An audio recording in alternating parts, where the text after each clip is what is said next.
சூப்பர்மேனுக்கு ஒரு க்ளோன் பண்ணியிருப்பாங்க. அந்த க்ளோன் எப்படா அப்படின்றதும் கொஞ்சம் புரியல. அதே மாதிரி லெக்ஸ் லூத்தருக்கு சூப்பர்மேனா பிடிக்காது.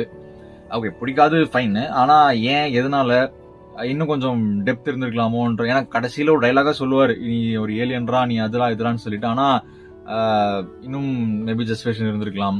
அதே மாதிரி சூப்பர்மேன் ஆல்ரெடி சொன்ன மாதிரி அடி வாங்கிட்டே இருக்கிறாரு. அட்லீஸ்ட் ஏதோ ஒரு சீன்லயாச்சு அவர் வந்துட்டு நான் சூப்பர்மேன்ரா, என்னடா சொம்பை நினைச்சிங்களா அப்படின்னு மேபி அதை வச்சிருக்கலாம். மேபி நான் சொல்ற அந்த சீன் வந்துட்டு ஃபர்தர் அடுத்தடுத்த படங்களுக்காக சேவ் பண்ணி வச்சிருக்கலாம். இங்க வேணாம், அப்படியே பில்டப் ஆகி கொண்டு வரலாம்னு சொல்லிட்டு. ஸோ இப்படி வேணா இருக்கலாம். So on the whole Superman is a worth watch. நல்ல ஒரு தியேட்டர் கொண்ட, சவுண்ட் சிஸ்டம் கொண்ட ஒரு தியேட்டர்ல போய் பாருங்க. டெஃபினட்டா அவங்க வந்துட்டு தெரியல, டிசி ஃபேன்ஸ் எனக்கு தெரியல. ஸோ மற்றபடி ஒரு ஜென்ரலா நியூட்ரலா நான் ஒரு மார்வல் ஃபேன் தான். ஸோ எனக்கு வந்து படம் ரொம்ப பிடிச்சது. So don't miss out.